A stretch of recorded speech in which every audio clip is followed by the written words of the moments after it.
So since meeting Dr. Pillai on that fateful day, February something 2000, I began to volunteer. I began to offer my services. I just started hanging around, right? And from there, I got to be able to like drive him to the airport. I got to set up the room when he was doing an event. I got to like set up the sales table at the events. I got to make dinner for the community. We had fire rituals at he had a little ashram in Greenwich, Connecticut. We would gather there weekly, like several times a week, sometimes almost every day. He would come in and give a session teaching. He would do fire ceremonies, hydration ceremonies. He's teaching us all about Hindu rituals to this group of Westerners. And he would always condense these rituals into something very practical, easy to understand, easy to do. So really adapting these ancient rituals to a very modern group of people and modern implementation, like way to do it. So learned all of that, just got to experience him in a daily life. And that was so beautiful and just not available anymore, which makes it so unique. One of the things that he really taught me is to care for other people. In the ashram or in the house, he would always say, find out if someone else is hungry. See if you can bring them a drink. See what you can do for them. See if they're feeling okay. Like, stop being so selfish. Why are you all so selfish, right? Love one another and you will become enlightened. That was one of his quotes. Love one another and you will become enlightened. And I was like, oh, okay, I got to do that. Because Rama taught us to take care of ourselves, which we also needed. To take care, like learn computer programming, get a good job, get good housing, meditate, clear your mind, control yourself, right? Have a good life. And then Dr. Pillai started teaching us about caring for other people. So taking what Rama had taught us and kind of giving it out in a different way.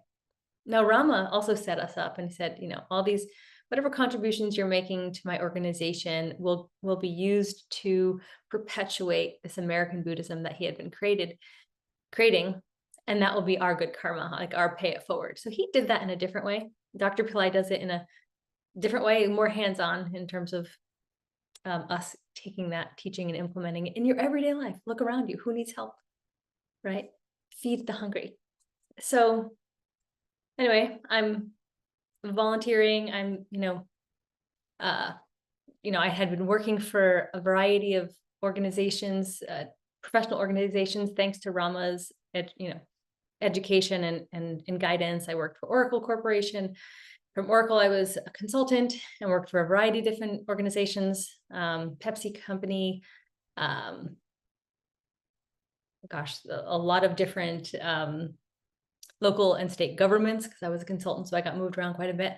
And then from there, I went on to work for Universal Music Group, and I was a project manager, and just a variety of big companies. And then when I met Dr. Pillai, I was working full-time, and I went to my first India trip, which was a whirlwind, crazy time period. I'll tell the full story of that on another video. All you need to know is went on this India trip, did my naughty reading. Again, I'll talk about that later. Came back a week later and got laid off. The bubble had burst for the .com companies.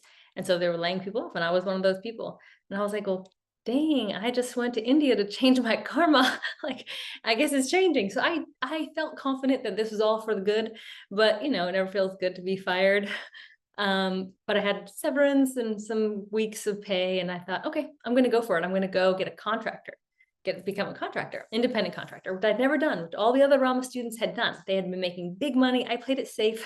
I worked for Oracle, who contracted me out and made all the money, but I got experience and built my confidence. So I said, I'm going to go for it. All my contractor friends were like, there's no contracts out there. Everyone's laying off.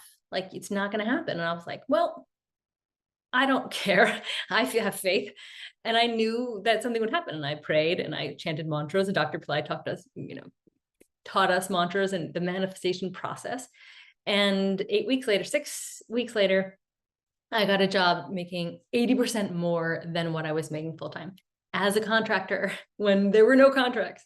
And then that just kind of kept going. I was contracting for a little while, saved money, bought a house. So after contracting, I became a salesperson. I was in sales for IT. Then I went into real estate business. I did a couple of flips. I had my own business buying and selling defaulted mortgage notes. And it was that period of time. I had my business. Dr. Pillai. And then I remember just continually during this period, I've already studied with Dr. Pillai. I'm living in New York City, kind of getting on and off public transportation. I chanted my mantras, it was fine. But it was really, my soul was calling for something more. I knew this wasn't it. And at that point, I just started praying to Shiva, to whomever would listen, please just help me get out of this rat race. Help me to be of service. I was praying and praying. And then one day it just really hit home. And I was like, I was walking up West End Avenue, clear picture of this. I lived on West End. And I just said, God, why aren't you letting me use what you gave this life to serve you? Like, that's what I want. Let me serve you and your people with the life that you gave. And I made a very powerful prayer that day. 2 months later, Dr. Pillai calls me on the phone. Never called me on the phone before. Calls me on the phone. And he's like, do you want to move to my California home? And I was like, what? He's like, you don't have to answer now. In fact, come visit and, you can see what it's like. And I was like, okay. And he's like, you don't have to pay rent. And it was like he's painting this picture of exactly what I had just asked for. Like, come serve God and don't worry about anything financial or physical. And I was like, okay. So get off the phone, totally freaked out, also very excited. And I started thinking about it. And I'm like, wow, okay, what would life be like, etc. So I go, he had an event and he invited me afterwards to go check out the property. And he wanted to turn the property into a retreat center and wanted me to do that. And I thought, okay, that's amazing. 4 days or however many days went by, he's, a couple other people are there and we're talking. And on the final day, he walks me all around the property. And I said, am I still invited? And he just said, and I was like, okay, I'm going to come. So I went back to, I think I moved to New Jersey, packed up. No, I was still in New York City. Anyway, packed up my apartment. Within 2 months, I moved to California. And that began my journey of like full-time service, Dr. Pillai and his organizations. And from there, my journey just keeps continuing. Like that was in 2007. I moved to California, and we converted the house to a retreat center. That kind of happened for a little bit. Then he made it private again. And I kind of grew through many different roles and responsibilities through his organizations. And I'll have fun telling you different stories with him along the way on this channel. And I'm just supremely grateful for the journey with my gurus and where it's brought me today, and the immense honor and gratitude that I have in the ability to tell these stories, to give it back, that hopefully someone can get something from these or learn something, or maybe get some indirect darshan from these enlightened beings who have given me so much. So I hope that you enjoy it. I'll see you soon. Namaste.